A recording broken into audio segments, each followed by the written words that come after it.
Yo, welcome to the Road Less Travel podcast. We back, me and my brother, co-host Dez Arnaz. What's going on? And today we're gonna do it a little bit different, man. We've been getting a lot of requests about learning more about us, Right. And why we started the show and what the show is really about. So I think it's obvious that we really want to shed light on opportunities that people might not consider, but how we learned about those opportunities came from a lot of trial and error, some long journeys, and a lot of these things, these opportunities, positions, career paths weren't available when we first started, but we seen how these things came about. So I want to dive in a little bit. I want to start with you because right now we're doing the podcast, we're doing the interview series, and you was on the forefront of that. You was one of the first people. So kind of talk about that, like how you got started in that. A couple of your first interviews, some big interviews in the current climate in rap right now. You got a couple of interviews with some stars. Yeah. Talk about that. My first introduction to, podcasting. So, how I got into that space was, me and my homie Craig. Shout out to my guy Craig, man. Shout out to Craig. We was we was already just like running around just trying to figure it out, right? Excuse me. And then his uncle and our homie Dante, who was, I would say, like he kind of served as our manager for a minute, you know what I mean? They had a podcast called Hip Hop and Kool-Aid. And at that time, was this? This was 2006, 2007. Dang. And at that time, like that was like my first journey on like I was trying to get onto the radio back then. And back then it was way more like gatekeeping. It wasn't, right. You know what I mean? So once I seen that, I was like, okay. And I seen how the format was going, I was like, I think this better suits me. You feel me? Because I can kind of do what I want to do. Type of thing. So Dante and his uncle set us up. And then me and Craig started what was called No BS Radio, the Rio and Dez show. And we would just get on there clowning. You know what I mean? Actually, some of the episodes are still on the internet. You can still find them. Was y'all, like, where would you post the content? So there was a thing, there was like this, that's the thing. Back then, there wasn't Apple Music. I mean, there was iTunes, so you could get on iTunes and listen to us, but it wasn't as convenient. You would have to have like the iPod. You feel what I'm saying? You would have to have an iPod to listen to it because we was doing like hour and a half episodes back then. You feel what I'm saying? And it just wasn't like people wasn't hip to just sitting down and listening to somebody talk for like an hour and a half. Then also too, rest in peace, Combat Jack. He was like the forefather of podcasting. That was how I also got introduced to podcasting as well. So we was doing that. And then we just was, we was just running around, just making it happen. So, question, like, when you bring up Combat Jack, who were some people in that time that were kind of like the very first people that got you hip, or people that you would watch back then in 06 through 09? Yeah, so like I said, Combat Jack was definitely the godfather of podcasting. So him and Premium Pete. Rest in peace, Combat Jack, by the way, and then also too, rest in peace to another one of his co-hosts, as well. They were the ones that kicked in the door, right? And then Joe Budden was kind of doing stuff back then. He was like a little later, but Joe Budden was doing stuff back then. There was like quite a few people in the podcast space, but also too, I was just big on just. I was just heavy on the internet early, so those were kind of the people that. That's crazy. Yeah. Like, as accessible as content is now, and as anybody can pick up and do it, back then just the hoops and hurdles you had to go through. It just kind of showed that this is what you really wanted to do. Like back then, you had to really, really want to do it to get into the game because it just wasn't like pick up your phone, set it up, and get to going. Absolutely. So, like throughout that journey, what are some of the things that some of the topics that you would talk about, like what was the show kind of based on, and then go into like some of these big moments that you had as far as how you got to interview some big stars and just kind of like how those opportunities came. Yeah. Oh, and yeah. Rest in peace, Dallas Penn. That's who the other co-host was. Dallas Penn just recently passed. But anyway, so what we were talking about really was just like current events, what was going on in the city. At that time, Craig was going to Ohio State. I didn't go to Ohio State, but a lot of people consider me Ohio State alumni because I was always on the campus. You know what I mean? So we was just running around there. So like I said, just going on what was going on in the city, what was going, current events, like stuff that's going on now. You got to think blogs wasn't what they were now, but there were blogs back then.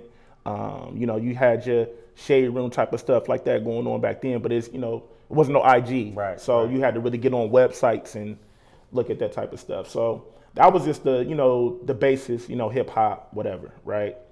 As far as interviews, I think one of our very first big interviews, and I don't know if it's still out there. I hope it is, because it was actually a really good interview. Farnsworth Bentley. We interviewed Farnsworth Bentley. He had somebody. He had got booked to do a step show. Remember when the step shows used to be heavy down here? Yeah. So he was the host of the step show down here in the city, and we I don't know how we got connected with him, but we met him at he was staying at one of these hotels, and then he was he agreed to do the podcast with us, so we set up in the lobby. We emailed him. We emailed him, and he agreed to do the interview with us. Did he charge? No, he didn't charge us. At first, he didn't want to do it, right? And then he agreed, and then we started talking, and then I think we kind of broke the ice because he seemed like we was cool. So then he just started opening it up, and it was a cool. We probably talked to him for like an hour and some change. So Farnsworth Bentley was probably one of our very first celebrity type of interviews, and then as time went on, Drake, Wiz Khalifa, Kendrick, you know what I mean. The list goes on. And what year was like the Drake, the Farnsworth, was all those in that same 2006 to 2009? Yeah, so you got to think the early, Farnsworth Bentley was the 2006, 7 era, right? And then later on, we interviewed Drake.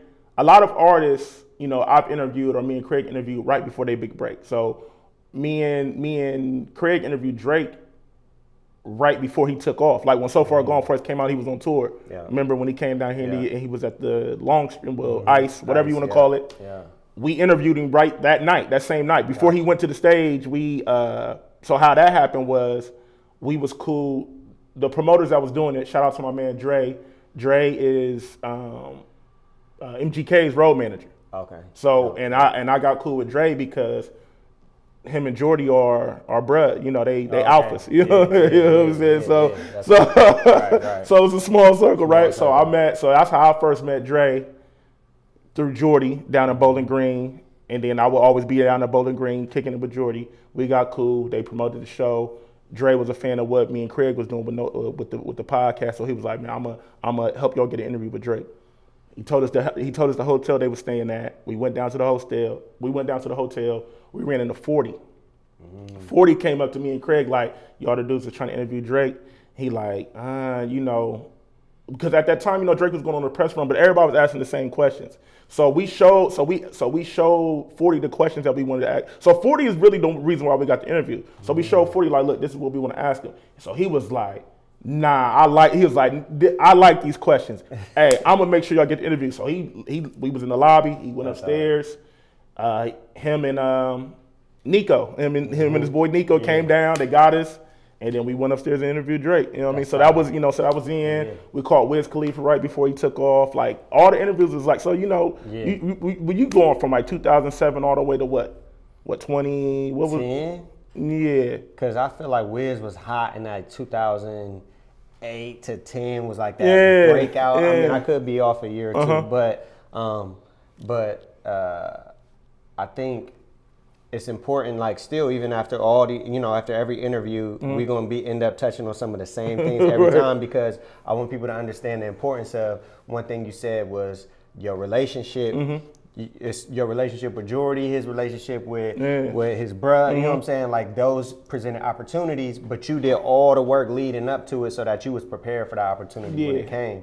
You know what I'm saying? So it's full circle that just maintaining good relationships and always doing the work. So when those relationships make sense, you know what I'm saying, you can take full advantage of the opportunity. Right. And around that time, I was in high school. Right. So I was oblivious to any of this going on.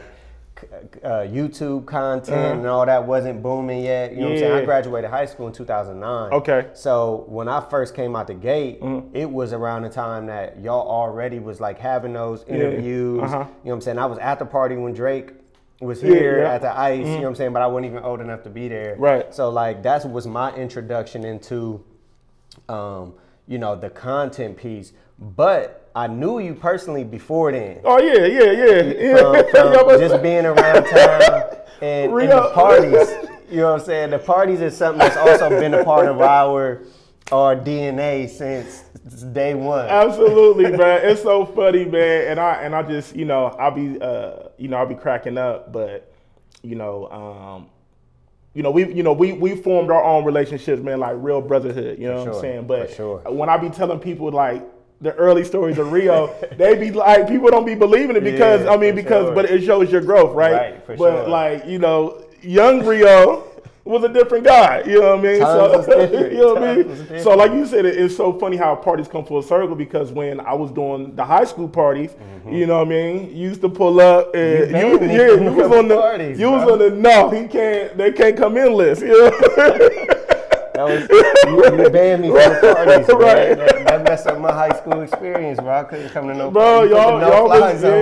Y'all was menace to society, man. Y'all coming up 20, 30 deep, man, and and then at that time the city was a different climate. Different sides of towns in there. We try not to take an L. So if y'all would have got there first, we wouldn't have let them in. You know what I'm saythem? But y'all got there second. So it's like both y'all can't be in at the same time. So they beat y'all here, y'all can't come in. So them was good times though, man. Them honestly, I remember very vividly like seeing Fly Boys, that was what they was called, right? Yeah, so Jay Moore and them, and then me and Fundamental Entertainment. Yep, I remember seeing that. Like this was obviously after the high school era, but this was like right after that. Right. Like you and Fundy was like a group almost. Like y'all was doing. That's just how I knew like what y'all was doing. It was you and Fundy and Jay Moore and them, and I just remember like, yo, they really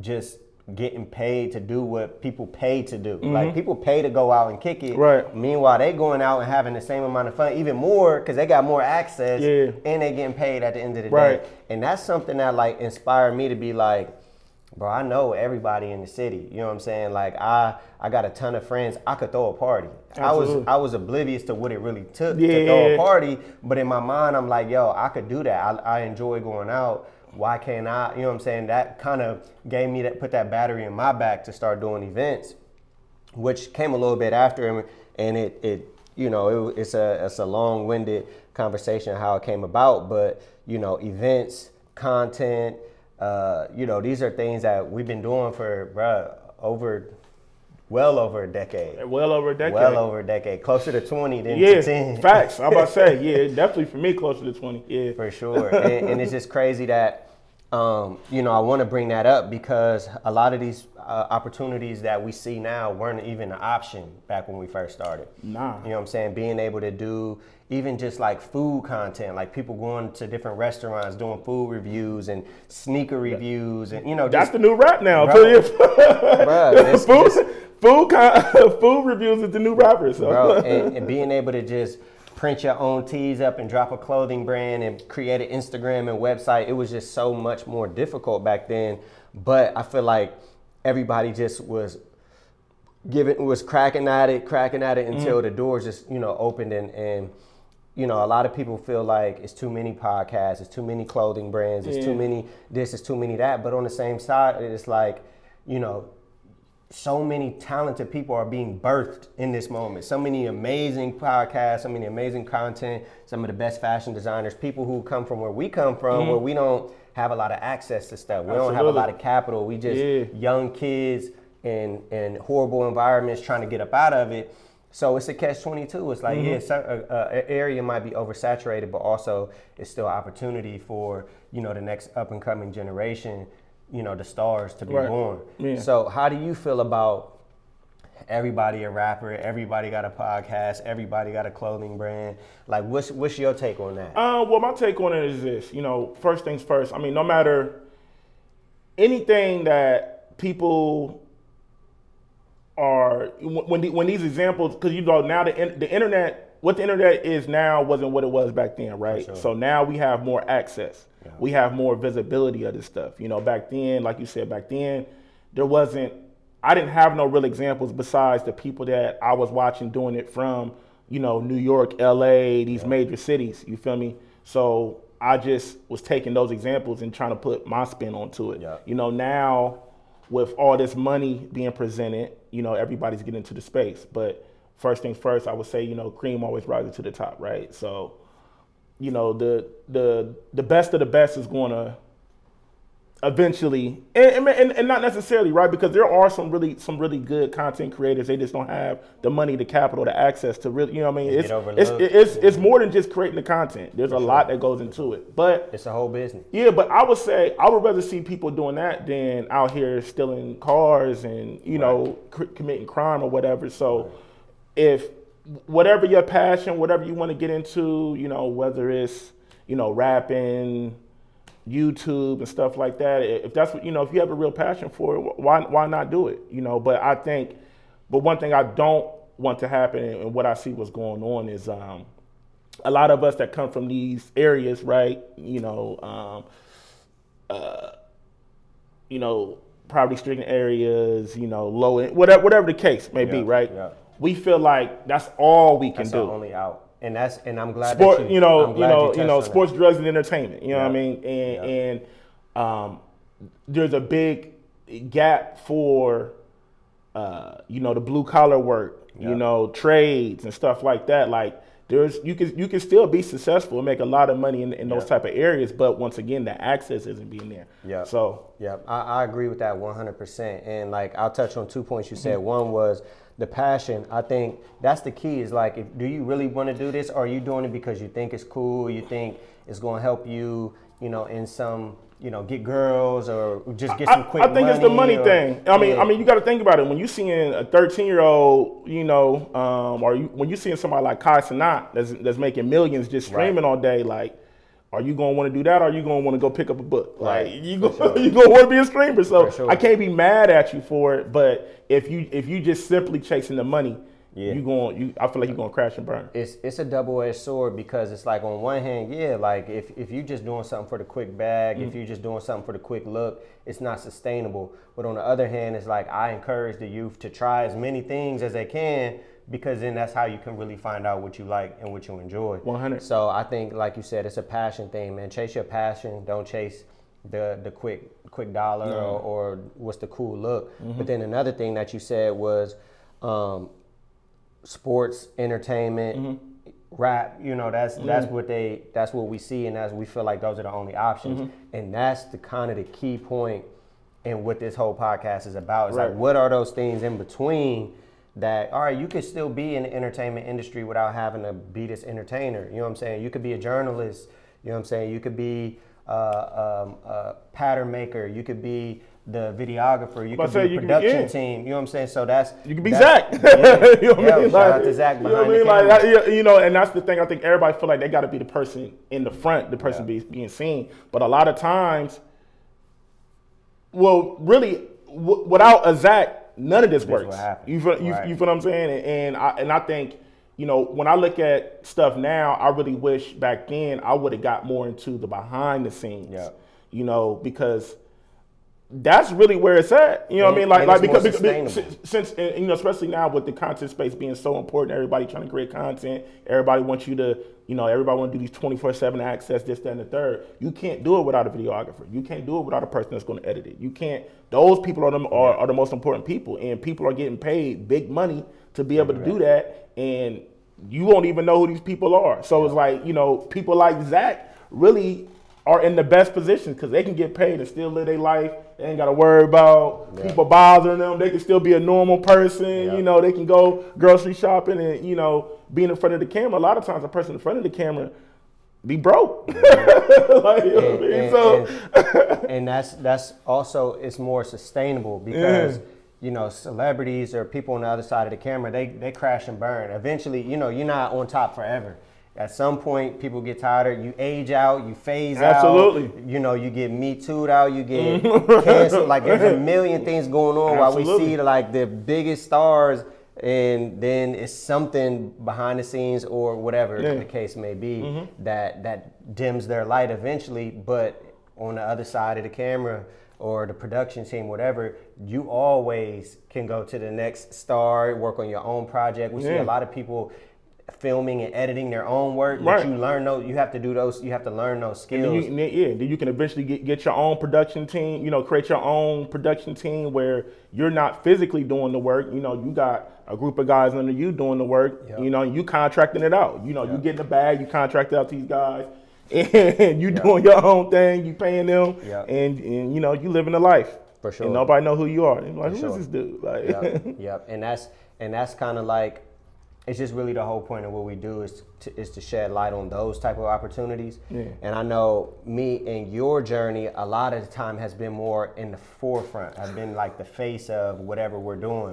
Whether it's, I think it starts, you know, you're a personality. You know, the talking, like being in front of the camera, being on the radio, being on the mic at the parties, like that's who you are. And I'm not as much of an in front of the camera talking person, but I'm a big relationship based person. So where I'm like, me being the face of something and you being the face of something, although we're both the face of something, it's completely different from completely different perspectives. So, you know, that's just for the people out there. If personality or relationship building, or, you know, if those are some of your skills, you know, those a lot of opportunities will present themselves just from that alone as well. Yeah, I feel like that. I mean, I feel like that's the biggest thing that's helped me in life, is really just relationships and being good to people. You know what I mean? Like, because a lot of the stuff that I've done or I'm doing, like, I didn't go to school for this. I didn't have any like formal education. I just was really just getting out there trying stuff and just, you know, meeting people along the way. You feel me? And then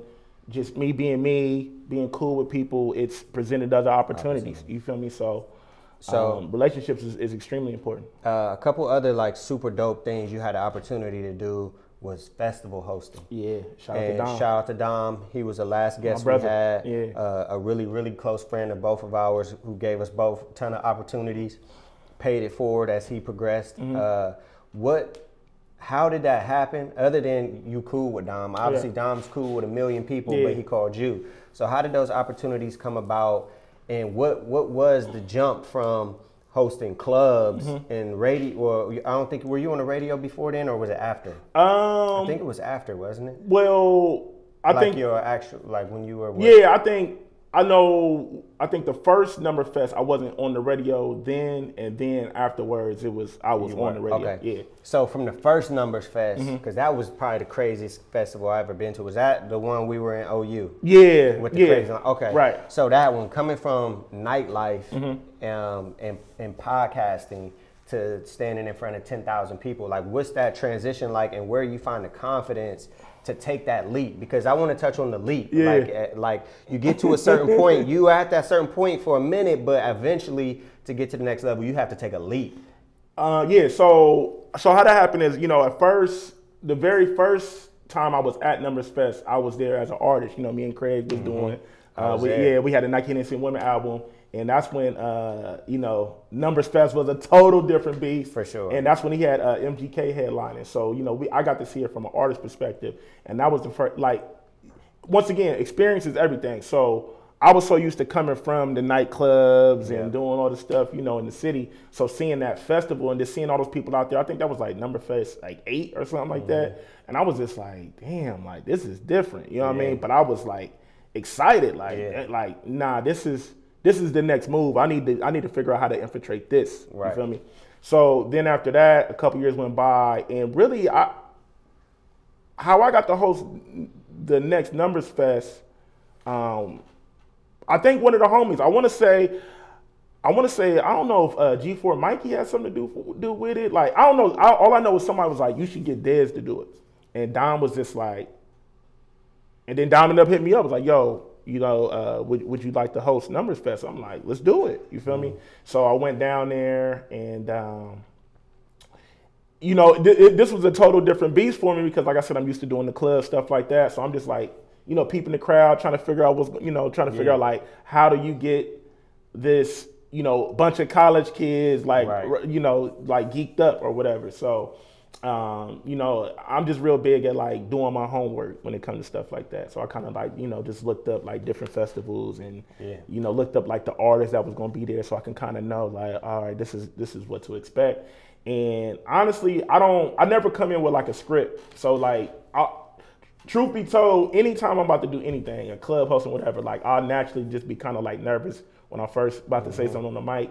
And then it just, I don't know, I just turned into a character. Like, you know what I mean? So, and so after that first experience, then I knew like, once I got that first experience of the Numbers Fest, and then when he brought me back after that, I knew what I was getting myself into. So it was just, after that, it was easy after that. So that's important though, because what you said was you did your research, you know what I'm saying? And I always say confidence comes from preparation.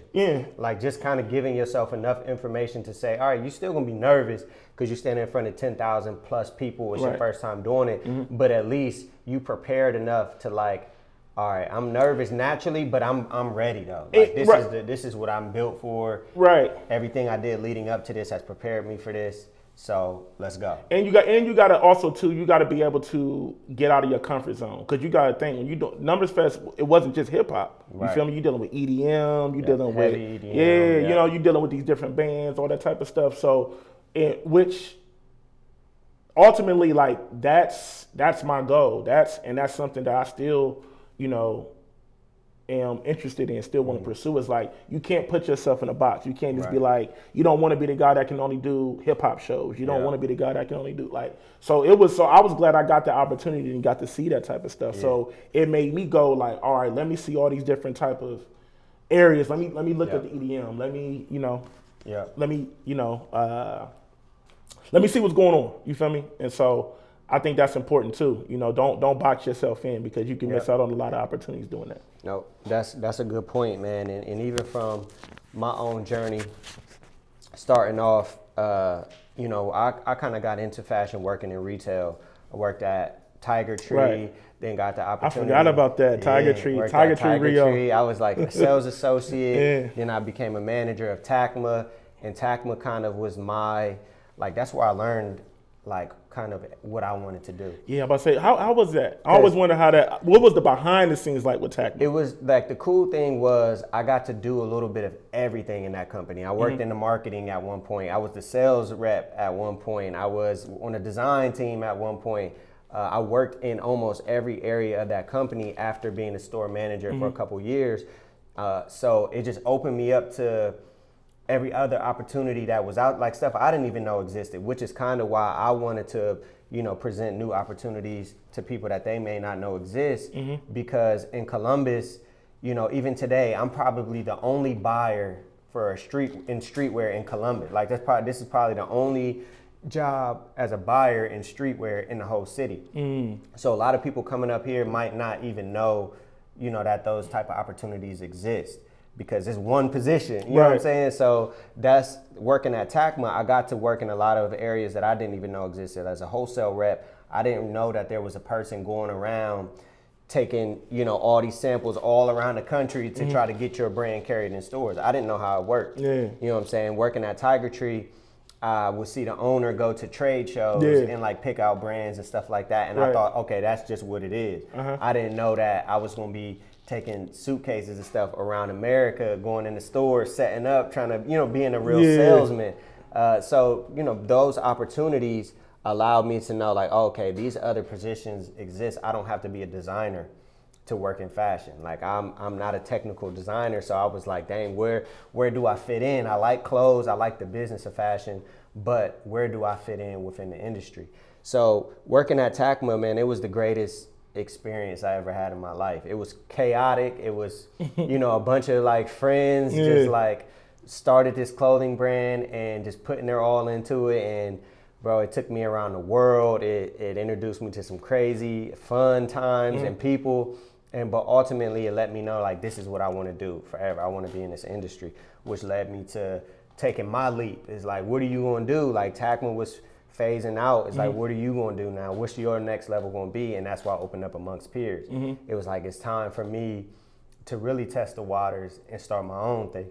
So through that, you know, it Tackman just kind of birthed everything that I am today. I give the credit to Tackman and the nightlife.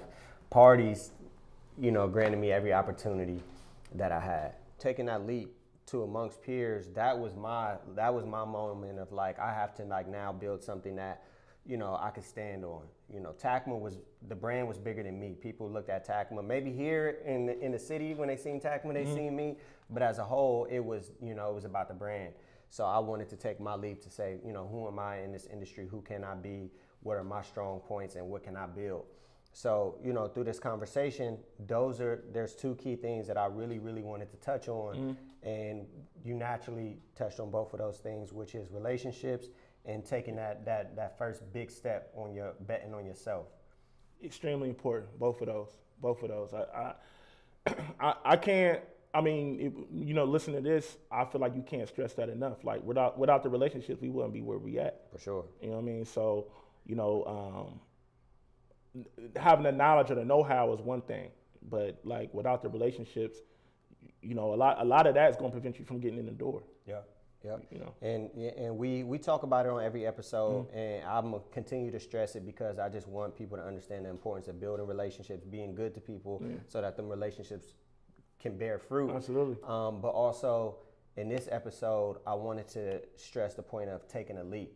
Like at some point, you're going to be at a crossroad where it's going to be a very difficult decision that you have to make, and that decision could yield great results. But it could also be very scary. It could also be, you know, it could feel like it will be the end if you fail, or being afraid to fail. Yeah, but I say you got to be comfortable with being uncomfortable. Got to be because uncomfortable. you're gonna run into roadblocks. But so if you run into a roadblock, the journey ain't like this. No, it's like this. You know what I'm saying? Might be a lot of this before you start. It's gonna be more of this than it is this. But you don't get to that point without being fearless, without taking those next steps, without jumping off the porch. And we see it with all of our friends, with all the people Absolutely. that we interview, and with ourselves, pivotal moments where we could have folded, we could have took the easiest way, but we made leaps even if we failed. You know, like I failed in front of everybody multiple times, but those pivotal moments propelled me further than those failures ever could have, you know, taken me down. So, you know, that's what today's episode, I really wanted to touch on those two things. And I just really want people to understand, like, in your journey, the people that you meet along the way, how you treat them on your way up is how they're going to treat you on your way down. Absolutely. You know, those are the people that you never know where a relationship can take you. So always be good to people, always continue to do the work so that when those relationships align, you can capitalize, and don't be afraid to fail. Take that jump, take that leap. Absolutely, bro. Keeping the faith, stay believing, stay prayed up. You feel me? God is good even when things ain't. That's one of my favorite things. Amen. Amen. Nah, so I appreciate you, Dez. I know we got a lot more to talk about on our journeys, but I wanted to keep this one really about those two specific things. And I can't wait to have more guests on the show, but I also can't wait to talk more about our journeys.